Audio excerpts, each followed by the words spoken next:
മക്കളെ, കീമിൽ MBBS BDS കോഴ്സുകളുടെ 2026 first round അലോട്ട്മെൻറ്റിൻ്റെ result publish ചെയ്തിട്ടുണ്ട്. പ്രൊവിഷനിൽ മുമ്പ് വന്നിരുന്നു. ആ പ്രൊവിഷണൽ അലോട്ട്മെൻറ്റിലെ പരാതികളൊക്കെ പരിഹരിച്ചുകൊണ്ട് MBBSൻ്റെയും BDSൻ്റെയും മാത്രം മെഡിക്കൽ ആൻഡ് ഡെൻ്റൽ കോളേജുകളിലെ അതിൽ സെൽഫ് ഫിനാൻസിങ്ങും ഗവൺമെൻറ്റും ഒക്കെ വന്നിട്ടുണ്ട്. അപ്പോൾ 2026 ഫസ്റ്റ് അലോട്ട്മെൻറ്റിൻ്റെ റിസൾട്ടാണ് വന്നിരിക്കുന്നത്.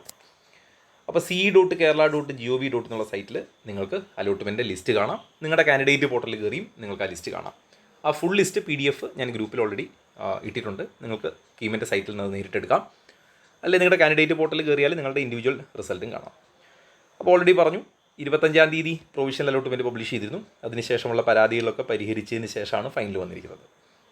അലോട്ട്മെൻറ്റ് സംബന്ധിച്ച വിവരങ്ങൾ കുട്ടികളുടെ ഹോം പേജിൽ ലഭ്യമാണ്. ഹോം പേജിൽ നിന്ന് കുട്ടികൾക്ക് അലോട്ട്മെൻറ്റ് മെമ്മോയുടെ പ്രിൻ്റ് ഔട്ട് എടുക്കാം. എന്താ അലോട്ട്മെൻറ്റ് മെമ്മോ എന്നൊക്കെ ഞാൻ ഇതിൻ്റെ എൻഡിൽ കാണിക്കാം. ആ അലോട്ട്മെൻറ്റ് മെമ്മോയിൽ കുട്ടിയുടെ പേരുണ്ടാവും, റോൾ നമ്പർ ഉണ്ടാവും, അലോട്ട്മെൻറ്റ് കിട്ടിയ കോളേജ് ഉണ്ടാവും, ഏത് കാറ്റഗറിയിലാണ്, എത്രയാണ് ഫീസ് അടയ്ക്കേണ്ടത് ഒക്കെ ഇതിനകത്തുണ്ടാവും. അപ്പോൾ നിങ്ങൾക്ക് നിങ്ങളുടെ ഹോം പേജിൽ നിന്ന് അലോട്ട്മെൻറ്റ് മെമ്മോയും ഡേറ്റാ ഷീറ്റും പ്രിൻ്റ് ഔട്ട് എടുക്കാം. എന്താ അലോട്ട്മെൻറ്റ് മെമ്മോ, എന്താ ഡേറ്റാ ഷീറ്റ് എന്നുള്ളത് ഞാൻ വീഡിയോയുടെ എൻഡിൽ പറയാമെന്ന് ഓർമ്മിപ്പിച്ചു. ഇനി ഈ ഡേറ്റാ ഷീറ്റും അലോട്ട്മെൻറ്റ് മെമ്മോയും കൂടാതെ ക്ലോസ് 11.7.1 പറഞ്ഞിരിക്കുന്ന രേഖകൾ ഉൾപ്പെടെ, രേഖകൾ എന്താണെന്നും വീഡിയോയുടെ എൻഡിൽ പറയാം. ഇതൊക്കെയായിട്ട് കോളേജിൽ നിങ്ങൾ നേരിട്ട് ജോയിൻ ചെയ്യേണ്ടതുണ്ട്. ഇനി സർക്കാർ മെഡിക്കൽ കോളേജുകളിലോ അല്ലെങ്കിൽ സർക്കാർ ഡെൻ്റൽ കോളേജുകളിലോ അലോട്ട്മെൻറ്റ് കിട്ടിയ കുട്ടികൾ അലോട്ട്മെൻറ്റ് മെമ്മോയിൽ കാണിച്ചിട്ടുള്ളതും എൻട്രൻസ് കമ്മീഷർക്ക് അടയ്ക്കേണ്ടതുമായ ഫീസ് ഓൺലൈൻ പേയ്മെൻറ്റ് മുഖാന്തരം അടയ്ക്കണം. ഇനി സെൽഫ് ഫിനാൻസിങ്ങിലാണെങ്കിൽ നിങ്ങൾക്ക് അലോട്ട്മെൻറ്റ് കാണിച്ചിരിക്കുന്ന തുക കോളേജിലാണ് അടയ്ക്കേണ്ടത്. ഓക്കെ, ആ ഡീറ്റെയിൽ അലോട്ട്മെൻറ്റ് മെമ്മോ നോക്കുമ്പോൾ നിങ്ങൾക്കത് മനസ്സിലാവും. ഇനി അലോട്ട്മെൻറ്റ് കിട്ടിയ കോളേജുകളിൽ 29/8/2026 മുതൽ, അതായത് ഓഗസ്റ്റ് 29 തുടങ്ങി സെപ്റ്റംബർ 5-ാം തീയതി വൈകിട്ട് 4 മണിക്കുള്ളിൽ നിങ്ങൾക്ക് പ്രവേശനം നേടാം. സമയം നോക്കുക, സെപ്റ്റംബർ 5-ാം തീയതി വരെ സമയമുണ്ട്. ഓഗസ്റ്റ് 29 തുടങ്ങി സെപ്റ്റംബർ 5-ാം തീയതി വരെ 4 മണിക്കുള്ളിൽ, വൈകിട്ട് 4 മണിക്കുള്ളിൽ നിങ്ങൾ പ്രവേശനം നേടണം. ഇനി അലോട്ട്മെൻറ്റ് കിട്ടുന്ന SC അല്ലെങ്കിൽ ST OEC കാൻഡിഡേറ്റ് അല്ലെങ്കിൽ ഫീസ് ആനുകൂല്യമുള്ള കുട്ടികളൊക്കെ അവർ ശ്രദ്ധിക്കുക, അവർക്ക് ടോക്കൺ ഫീസ് അടയ്ക്കേണ്ടതില്ല. എന്നാൽ ഇത്തരം കുട്ടികൾ സ്വാശ്രയ കോളേജുകളിൽ മൈനോറിറ്റി സീറ്റിലാണെങ്കിൽ നിങ്ങൾ ആ ഫീസ് ഫുൾ അടയ്ക്കേണ്ടി വരും. അതായത് ഫീസ് ഇളവിന് നിങ്ങൾക്ക് അർഹതയില്ല, ഫുൾ ഫീസ് അടയ്ക്കേണ്ടി വരും. അപ്പോൾ അതെങ്ങനെ അറിയുക എന്ന് ചോദിച്ചാൽ അലോട്ട്മെൻറ്റ് മെമ്മോ നോക്കിയാൽ മനസ്സിലാവും. അതുകൊണ്ടാണ് ഞാൻ പറഞ്ഞത് അലോട്ട്മെൻറ്റ് മെമ്മോ ഞാൻ വീഡിയോയുടെ എൻഡിൽ കാണിക്കാം. ഇനി സെൽഫ് ഫിനാൻസിങ് മെഡിക്കൽ കോളേജുകളിലും ഡെൻ്റൽ കോളേജുകളിലെയും 26-27 വർഷത്തെ ഫീസ് നിശ്ചയിച്ചിട്ടില്ല. അതുകൊണ്ട് നമ്മൾ മുമ്പ് പറഞ്ഞിരിക്കുന്ന ഫീസെല്ലാം 25-26 കാലഘട്ടത്തിലേതാണ്. ഇനി ഫീസ് പുതുക്കി വരുന്ന മുറയ്ക്ക് നമ്മൾ എന്ത് ചെയ്യണം, അഡീഷണൽ തുക, ഫീസ് കൂട്ടുകയാണെങ്കിൽ അഡീഷണൽ തുക പിന്നീട് അടയ്ക്കേണ്ടി വരും, അതും ശ്രദ്ധിക്കാം. ഇനി ഈ MBBS BDS അലോട്ട്മെൻറ്റിൽ ഇപ്പോൾ കിട്ടിയ കുട്ടികൾക്ക് ഈ കോഴ്സ് കൂടാതെ അല്ലെങ്കിൽ ഈ കോഴ്സിനെ കഴിഞ്ഞ് മേലെ ഒരു ഓപ്ഷൻ വേണം, അല്ലെങ്കിൽ ഈ റൗണ്ടിൽ കിട്ടാത്ത കുട്ടികൾക്ക് സെക്കൻഡ് റൗണ്ട് എന്താണ്, ഇതൊക്കെ 2-ാം റൗണ്ട് അലോട്ട്മെൻറ്റ് സംബന്ധിച്ച വിജ്ഞാപനം പിന്നീടേ പ്രസിദ്ധീകരിക്കും. അപ്പോൾ അലോട്ട്മെൻറ്റ് കിട്ടിയ കുട്ടികൾ ജോയിൻ ചെയ്യുക. ജോയിൻ ചെയ്തതിന് ശേഷം സെക്കൻഡ് റൗണ്ടിൻ്റെ നോട്ടിഫിക്കേഷൻ വരുമ്പോൾ അതനുസരിച്ച് റെസ്പോണ്ട് ചെയ്യാം. കിട്ടാത്ത കുട്ടികൾ വെയിറ്റ് ചെയ്യുക. സെക്കൻഡ് റൗണ്ടിൻ്റെ നോട്ടിഫിക്കേഷൻ വരുമ്പോൾ നിങ്ങളതിൽ റെസ്പോണ്ട് ചെയ്താൽ മതി. സെക്കൻഡ് റൗണ്ട് അലോട്ട്മെൻറ്റിന് മുമ്പ് അർഹതയുള്ള വിദ്യാർത്ഥികൾക്ക് ഓൺലൈൻ ഓപ്ഷൻ കൺഫർമേഷൻ നടത്താനും നിലവിലുള്ള ഓപ്ഷൻ ക്രമീകരിക്കാനും ആവശ്യമില്ലാത്ത റദ്ദ് ചെയ്യാനൊക്കെ സമയം തരും. അതായത് നിങ്ങൾ കൊടുത്തതിൽ ഏതെങ്കിലും ഓപ്ഷൻ ഒഴിവാക്കണോ, കുഴപ്പമില്ല, നിങ്ങൾക്ക് റീഅറേഞ്ച് ചെയ്യണോ ഒക്കെ പറ്റും. പുതിയതായിട്ട് കോഴ്സുകൾ ആഡ് ചെയ്യാനാണ് സാധാരണ സമ്മതിക്കാത്തത്. ഇനി പ്രത്യേകം ശ്രദ്ധിക്കേണ്ട കാര്യം, അലോട്ട്മെൻറ്റ് കിട്ടിയ കുട്ടികളിൽ നിശ്ചിത സമയത്തിനുള്ളിൽ പ്രവേശനം നേടാത്ത മുഴുവൻ വിദ്യാർത്ഥികളുടെയും, അതായത് സെപ്റ്റംബർ 5-ാം തീയതി വൈകിട്ട് 4 മണിക്ക് മുമ്പ് ഫീസ് അടച്ച് കോളേജിൽ ജോയിൻ ചെയ്യാത്ത മുഴുവൻ കുട്ടികളും, ഇത്രയും കുട്ടികളുടെ അലോട്ട്മെൻറ്റും ബന്ധപ്പെട്ട സ്ട്രീമിലെ ഹയർ ഓപ്ഷനും റദ്ദാവും. അതായത് നിങ്ങൾക്കൊരു കോളേജ് എന്നൊരു കോളേജ് കിട്ടിയെന്ന് വിചാരിക്കാം. നിങ്ങൾ ഈ 5-ാം തീയതിക്ക് മുമ്പ് ജോയിൻ ചെയ്തില്ലെങ്കിൽ നിങ്ങൾക്ക് ഈ കോളേജും പോയി, അടുത്ത സെക്കൻഡ് റൗണ്ടിൽ നിങ്ങൾ ഉണ്ടാവുകയില്ല. അപ്പോൾ അടുത്ത റൗണ്ടിൽ നിങ്ങളെ പരിഗണിക്കണമെങ്കിൽ നിങ്ങൾ ഈ കോളേജിൽ ജോയിൻ ചെയ്തേ മതിയാവും.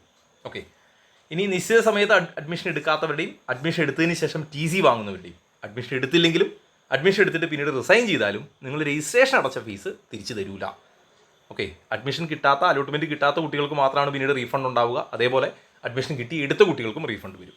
അല്ലാത്തവരുടെയൊക്കെ രജിസ്ട്രേഷൻ ഫീസ് നഷ്ടപ്പെടുകയും ചെയ്യും. അപ്പോൾ പ്രത്യേകം ശ്രദ്ധിക്കുക.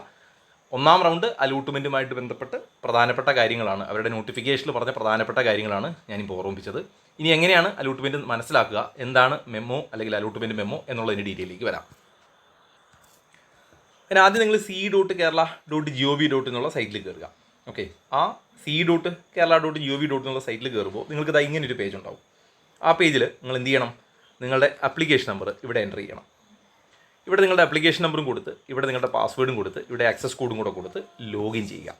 ലോഗിൻ ചെയ്യുമ്പോൾ നിങ്ങളിതാ ഇങ്ങനെയൊരു പേജിലേക്ക് വരും. ആ പേജിൽ നിങ്ങൾക്ക് നോക്കിയാൽ കാണാം നിങ്ങളുടെ പേര് ഇവിടെ ഉണ്ടാവും. അതേപോലെ പ്രൊഫൈൽ, ഡൗൺലോഡ് പെർഫോമ, റിസൾട്ട്, ഇങ്ങനെ കുറേ ഓപ്ഷൻസ് ഉണ്ടാവും. ഇവിടെ നിങ്ങളുടെ റോൾ നമ്പർ ഉണ്ടാവും, ഏത് കോഴ്സിനാണ് അപ്ലൈ ചെയ്തിരിക്കുന്നതെന്നുണ്ടാവും, നിങ്ങളുടെ പേര്, ഡീറ്റെയിൽസ് ഒക്കെ ഇവിടെ ഉണ്ടാവും. ഓക്കെ, ഇനി അടുത്ത പേജിലേക്ക് അതിൽ ഓരോ പേജ് ഇത് നോക്കാം.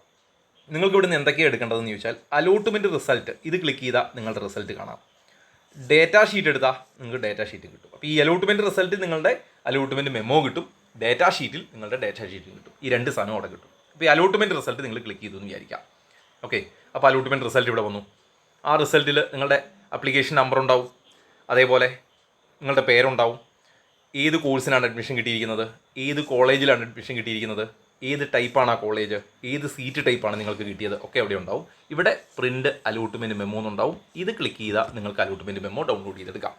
ഓക്കെ, അലോട്ട്മെൻറ്റ് മെമ്മോ ഞാൻ വീഡിയോയുടെ എൻഡിൽ കാണിക്കാം. ഇനി കഴിഞ്ഞില്ല, ഇനി ഡേറ്റാ ഷീറ്റിൻ്റെ കേസ് നോക്കാം. ഈ ഡേറ്റാ ഷീറ്റ് ക്ലിക്ക് ചെയ്താൽ നിങ്ങൾക്ക് നിങ്ങളുടെ ഡേറ്റാ ഷീറ്റ് ഫുള്ളായി കിട്ടും. ഓക്കെ, അപ്പോൾ ആ ഡേറ്റാ ഷീറ്റും ഞാൻ ഈ വീഡിയോയുടെ എൻഡിൽ കാണിക്കാം. ഡേറ്റാ ഷീറ്റും നിങ്ങൾക്ക് ഡൗൺലോഡ് ചെയ്തെടുക്കാം. ഇനി നിങ്ങൾ ഡൗൺലോഡ് ചെയ്തെടുത്ത അലോട്ട്മെൻറ്റ് മെമ്മോ ഇതാണ്. ഡൗൺലോഡ് ചെയ്തെടുത്ത അലോട്ട്മെൻറ്റ് മെമ്മോയാണിത്. അപ്പോൾ അലോട്ട്മെൻറ്റ് മെമ്മോയിൽ നോക്കിയാൽ കാണാം ഇവിടെ നിങ്ങളുടെ റോൾ നമ്പർ ഉണ്ടാവും, ആപ്ലിക്കേഷൻ നമ്പർ ഉണ്ടാവും, പേരുണ്ടാവും, മെഡിക്കൽ റാങ്ക് എത്രയാണ്, ഇവിടെ നിങ്ങളുടെ ഫോട്ടോഗ്രാഫ് ഉണ്ടാവും. അലോട്ട്മെൻറ്റ് ഡീറ്റെയിൽ നോക്കുക. MBBSനാണ് അഡ്മിഷൻ കിട്ടിയിരിക്കുന്നത്. Malankara orthodox Syrian church medical college, Kolenchery medical കോളേജിലാണ് കിട്ടിയിരിക്കുന്നത്. സീറ്റ് ടൈപ്പ് ഓൾ ഇന്ത്യ മെറിറ്റാണ്. ഫീസ് ഡീറ്റെയിൽ നോക്കിയേ. കോഴ്സ് ഫീ 500 രൂപ അടച്ചാൽ മതി. ഇതിൻ്റെ റീസൺ എന്താണെന്ന് വെച്ചാൽ അത് കാറ്റഗറിക്ക് അനുസരിച്ചാണ് മാറുക. അപ്പോൾ ഫീസ് ആനുകൂല്യമുള്ള കുട്ടിയായതുകൊണ്ട് കോഴ്സ് ഫീ 500 രൂപ അടച്ചാൽ മതി. അപ്പോൾ ഫീ ടു ബി പെയ്ഡ് നില്ലാണ്, കാരണം ഓൾറെഡി അടച്ചു കഴിഞ്ഞു. എന്താണ് ഓൾറെഡി പെയ്ഡ് ടു 500 അപ്പോൾ 500 ഓൾറെഡി അടച്ചിട്ടുണ്ട്. അപ്പോൾ ഇനി സിക്ക് അടയ്ക്കേണ്ടതില്ല. Fee to be paid at college നില്ലാണ്, കാരണം ഫീസ് ആനുകൂല്യമുള്ള കുട്ടിയാണ്. അപ്പോൾ ഡെപ്പോസിറ്റ് ഫീ അതും നില്ലാണ്. അപ്പോൾ നിങ്ങൾ ശ്രദ്ധിക്കേണ്ട കാര്യം fee to be paid at college ഇവിടെ എത്രയാണെന്ന് നോക്കുക. ഈ പറഞ്ഞിരിക്കുന്നത് കോളേജിൽ അടയ്ക്കണം. Okay, at college. എല്ലാവർക്കും ഇങ്ങനെ ആവണമെന്നില്ല. ചിലർക്ക് ഇവിടെ നില്ലിന് പകരം ഫീ ഉണ്ടാവും. ആ ഫീ നിങ്ങൾ കോളേജിൽ അടയ്ക്കണം, at college.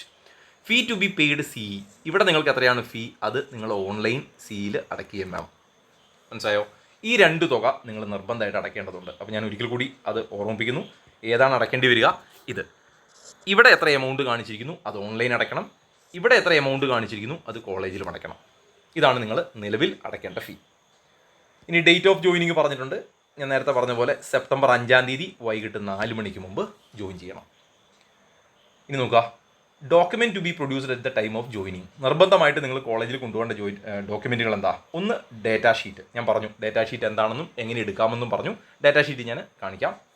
Allotment memo of this phase, ഇപ്പം നമ്മൾ കണ്ട അലോട്ട്മെൻറ്റ് മെമ്മോ, ഈ പറഞ്ഞുകൊണ്ടിരിക്കുന്ന സാധനം. Certificate to prove date of birth, date of birth തെളിയിക്കുന്ന സർട്ടിഫിക്കറ്റ്. അത് നിങ്ങൾക്ക് വേണമെങ്കിൽ നിങ്ങളുടെ SSLC ബുക്ക് ഉപയോഗിക്കാം, അല്ലെങ്കിൽ നിങ്ങളുടെ ബർത്ത് സർട്ടിഫിക്കറ്റ് ഉപയോഗിക്കാം. ഇതൊക്കെ നിങ്ങൾക്ക് ഉപയോഗിക്കാവുന്നതാണ്. Then transfer certificate from the institution and contact certificate, അതായത് TCയും അതേപോലെ CC കോൺടാക്ട് സർട്ടിഫിക്കറ്റ്. TC നിങ്ങൾക്ക് ലാസ്റ്റ് പഠിച്ച സ്കൂളിൽ നിന്ന് കിട്ടി, കോൺടാക്ട് സർട്ടിഫിക്കറ്റ് കിട്ടി, പക്ഷേ അതൊരു 6 മന്തിനുള്ളിൽ എടുത്തതാണെങ്കിൽ ബെറ്റർ. അല്ലെങ്കിൽ നിങ്ങളൊരു ഗസറ്റഡ് ഓഫീസറോട് കീമിൻ്റെ സൈറ്റിൽ അല്ലെങ്കിൽ ഓൺലൈനിൽ ഒരുപാട് ഫോർമാറ്റ് ഉണ്ട്, അതിലൊരു കോൺടാക്ട് സർട്ടിഫിക്കറ്റ് ഫോർമാറ്റ് എടുത്ത് ഒരു ഗസറ്റഡ് ഓഫീസറെ കൊണ്ട് സൈൻ ചെയ്ത് നിങ്ങൾക്കത് കൊണ്ടുപോകാം. Then original mark list of higher secondary or equivalent +2ൻ്റെ മാർക്ക് ലിസ്റ്റ്, നീറ്റ് UGയുടെ 2026 അഡ്മിറ്റ് കാർഡ്. ഓക്കെ, അപ്പോൾ ഇത് സ്കോർ കാർഡ്. ഈ സ്കോർ കാർഡ് ഏതിൻ്റേതാണെന്ന് ചോദിച്ചാൽ സ്കോർ കാർഡ് വേണ്ടത് നീറ്റ് UGയുടെ സ്കോർ കാർഡാണ്. ഓക്കെ, നമ്മൾ റീടെസ്റ്റ് എഴുതിയപ്പോൾ കിട്ടിയ സ്കോർ കാർഡ് അത് നമ്മുടെ കയ്യിലുണ്ട്. മൈഗ്രേഷൻ സർട്ടിഫിക്കറ്റ്, നമ്മുടെ എല്ലാം കേസിൽ സ്റ്റേറ്റിലൊക്കെ പഠിച്ച കുട്ടികൾക്ക് TC ആൻഡ് മൈഗ്രേഷൻ ഇത് രണ്ടും ഒന്ന് തന്നെയാണ്, അത് മതിയാവും. കേരളത്തിന് പുറത്ത് പഠിച്ച കുട്ടികൾക്കൊക്കെയാണ് ഈ മൈഗ്രേഷൻ സർട്ടിഫിക്കറ്റ് ബാധകമാവുക. CBSE പഠിച്ച കുട്ടികൾക്ക് വേണ്ട, ICC പഠിച്ച കുട്ടികൾക്ക് വേണ്ട, ഇതൊന്നും അതിൽ വലിയ പ്രശ്നങ്ങളില്ല. ഇപ്പോൾ ഇവർക്ക് ഒക്കെ എന്താണ് മൈഗ്രേഷൻ സർട്ടിഫിക്കറ്റ് കിട്ടിയിട്ടുണ്ട്. അപ്പോൾ TC ആൻഡ് മൈഗ്രേഷനാണ് മോസ്റ്റ് പ്രോബബ്ലി എല്ലാം ഉണ്ടാവുക. അങ്ങനെ അല്ലാത്തവർ മാത്രം മൈഗ്രേഷൻ സർട്ടിഫിക്കറ്റ് തയ്യാറാക്കിയാൽ മതി. അത് നിങ്ങളുടെ പഠിച്ച സ്കൂളിൽ നിന്നാണ് കിട്ടേണ്ടത്. റൈറ്റ്.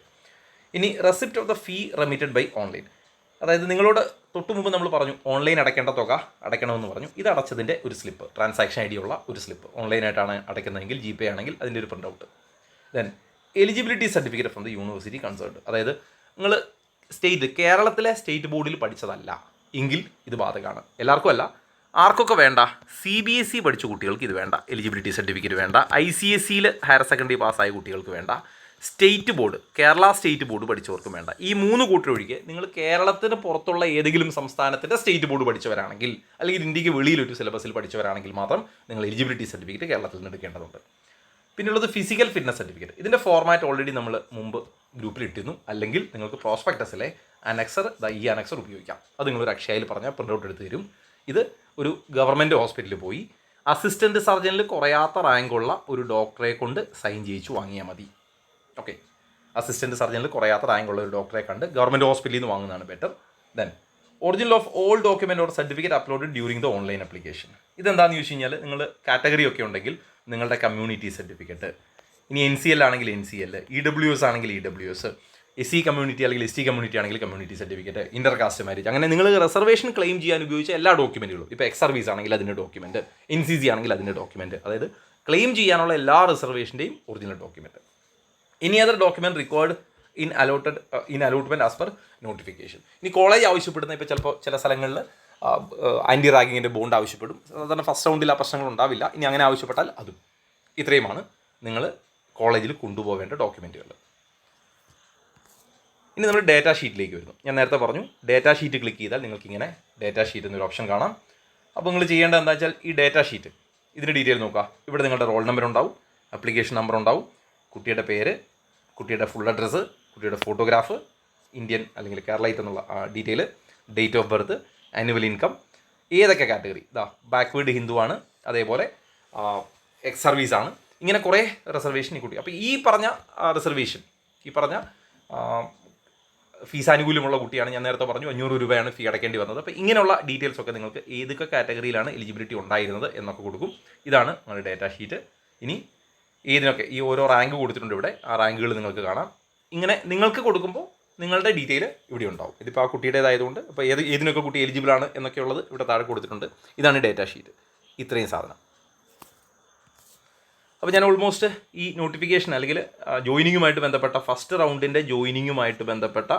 റൗണ്ട് ജോയിനിങ്ങുമായിട്ട് ബന്ധപ്പെട്ട കാര്യങ്ങൾ പറഞ്ഞു. അപ്പോൾ എന്തൊക്കെ പറഞ്ഞിട്ടുണ്ടോ എന്ന് ചോദിച്ചു കഴിഞ്ഞാൽ, ഒന്ന്, അലോട്ട്മെൻറ്റ് കിട്ടിയ കുട്ടികൾ കൊണ്ടുപോവേണ്ട ഡോക്യുമെൻറ്റുകൾ, അതിൽ സംശയമുണ്ടാവാൻ സാധ്യതയുള്ള ഡേറ്റാ ഷീറ്റ്, അതെന്താണെന്നും അതിൻ്റെ ഡീറ്റെയിലും പറഞ്ഞു. ഇനി അലോട്ട്മെൻറ്റ് മെമ്മോ, അതിൻ്റെ ഡീറ്റെയിൽ പറഞ്ഞു. പിന്നെയുള്ളൊരു പ്രശ്നമാണ് എത്രയാണ് ഞാൻ ഫീ അടയ്ക്കേണ്ടത്. അത് ഞാൻ അലോട്ട്മെൻറ്റ് മെമ്മോയിൽ കാണിച്ചിട്ടുണ്ട്. ആ പറഞ്ഞിരിക്കുന്ന 2 എണ്ണം, സിക്ക് അടയ്ക്കണമെന്നും കോളേജിൽ അടയ്ക്കണമെന്നും പറഞ്ഞിരിക്കുന്ന ആ 2 ഫീ, ഞാൻ ആ പറഞ്ഞിരിക്കുന്ന പ്ലേസിൽ എന്താണ് കൊടുത്തിരിക്കുന്നത് അതാണ് നിങ്ങൾ ഫീ പേയ്മെൻ്റ് ആയിട്ട് അടയ്ക്കേണ്ടത്. ഓക്കെ, ഇനി ഡോക്യുമെൻ്റ് കൊണ്ടുപോകേണ്ടത് ഏതൊക്കെയാണെന്ന് പറഞ്ഞിട്ടുണ്ട്. പ്രത്യേകം ശ്രദ്ധിക്കേണ്ട കാര്യം, ഈ റൗണ്ടിൽ ഫസ്റ്റ് റൗണ്ടിൽ സീറ്റ് കിട്ടിയ കുട്ടി നിർബന്ധമായിട്ടും ജോയിൻ ചെയ്യണം, കമ്പൽസറിയാണ്. നിങ്ങളിത് ജോയിൻ ചെയ്തില്ല എങ്കിൽ നിങ്ങളുടെ സീറ്റ് അവിടുന്ന് ലാപ്സായി, നിങ്ങളുടെ സീറ്റ് നഷ്ടപ്പെട്ടു. മാത്രമല്ല നിങ്ങൾ സെക്കൻഡ് റൗണ്ടിൽ ഉണ്ടാവുകയില്ല, ഇനിയുള്ള റൗണ്ടുകളിലില്ല. ഇനി നിങ്ങൾക്ക് സ്പോട്ട് അലോട്ട്മെൻറ്റിൽ മാത്രമേ പങ്കെടുക്കാൻ പറ്റൂ. അപ്പോൾ അങ്ങനെ ഒരു ഇഷ്യൂ ഉള്ളത് കൊണ്ട് നിങ്ങൾ നിർബന്ധമായിട്ട് ജോയിൻ ചെയ്യണം. ഇനി കുട്ടി ജോയിൻ ചെയ്തു എന്ന് വിചാരിക്കാം. കുട്ടി ജോയിൻ ചെയ്തിട്ടുണ്ടെങ്കിൽ, ജോയിൻ ചെയ്ത് കഴിഞ്ഞാൽ പിന്നെ കുട്ടിക്ക് എന്ത് ചെയ്യാം, ഹയർ ഓപ്ഷൻസിന് വേണ്ടി സെക്കൻഡ് റൗണ്ടിൽ ഓപ്ഷൻ റീഅറേഞ്ച് ചെയ്യാനൊക്കെയുള്ള സമയം തരും. അപ്പോൾ നിങ്ങൾ റീഅറേഞ്ച് ചെയ്തതിന് ശേഷം നിങ്ങൾക്ക് അടുത്ത റൗണ്ടിൻ്റെ റിസൾട്ട് വെയിറ്റ് ചെയ്യാം. അപ്പോൾ നിങ്ങളിവിടെ ജോയിൻ ചെയ്യണം. അടുത്ത റൗണ്ടിൽ നിങ്ങൾക്കൊരു സീറ്റ് കിട്ടിയാൽ ഈ സീറ്റ് നഷ്ടപ്പെട്ട് അടുത്തതിലേക്ക് മാറിക്കോളും. ഓക്കെ, അപ്പോൾ അലോട്ട്മെൻറ്റ് കിട്ടിയ കുട്ടികളുടെ കേസ് പറഞ്ഞു. ജോയിൻ ചെയ്തില്ലെങ്കിൽ ഇങ്ങനെ ഒരു ഇഷ്യൂ ഉണ്ട്. ജോയിൻ ചെയ്താലേ നിങ്ങൾ അടുത്ത റൗണ്ടിൽ പരിഗണിക്കൂ. ഇനി സപ്പോസ് നിങ്ങൾക്ക് അലോട്ട്മെൻറ്റ് കിട്ടിയിട്ടില്ല, നോട്ട് അലോട്ടഡ് ആണെന്ന് വിചാരിക്കുക. ഇങ്ങനെ നോട്ട് അലോട്ടഡ് ആണെങ്കിൽ നിങ്ങൾ വെയിറ്റ് ചെയ്യണം. സെക്കൻഡ് റൗണ്ട് ആകുമ്പോൾ നമുക്ക് റീഅറേഞ്ച് ഒക്കെ ചെയ്ത് വീണ്ടും ഇതിൽ പാർട്ടിസിപ്പേറ്റ് ചെയ്യാം. നിങ്ങൾ പ്രത്യേകിച്ച് ഒന്നും ചെയ്യേണ്ടതില്ല. നോട്ട് അലോട്ടഡ് ആയിരിക്കുന്ന കുട്ടി ജസ്റ്റ് വെയിറ്റ് ചെയ്യുക അടുത്ത റൗണ്ടിൻ്റെ നോട്ടിഫിക്കേഷൻ വരുന്നത് വരെ. ക്ലിയർ ആണെന്ന് വിചാരിക്കണം. ഓൾമോസ്റ്റ് ആ നോട്ടിഫിക്കേഷനുമായിട്ട് ബന്ധപ്പെട്ട എല്ലാ കാര്യങ്ങളും ഞാൻ ഓർമ്മിപ്പിച്ചിട്ടുണ്ട്. ഇനി മറ്റ് അപ്ഡേറ്റുകൾ വരുന്ന മുറയ്ക്ക് ഞാൻ കമ്മ്യൂണിറ്റിയിൽ പോസ്റ്റ് ചെയ്യാം. കമ്മ്യൂണിറ്റിയുടെ ലിങ്ക് കമൻറ്റ് ബോക്സിൽ പിൻ ചെയ്തിട്ടുണ്ട്. എൻട്രൻസ് സംബന്ധമായ വാർത്തകളും അപ്ഡേഷനുകളും ഏറ്റവും വേഗം ആധികാരികമായി അറിയാൻ സബ്സ്ക്രൈബ് ചെയ്യുക, ബെൽ ഐക്കൺ അമർത്തുക. ഈ വീഡിയോ മറ്റു സുഹൃത്തുക്കളിലേക്കും ഷെയർ ചെയ്ത് നൽകുക.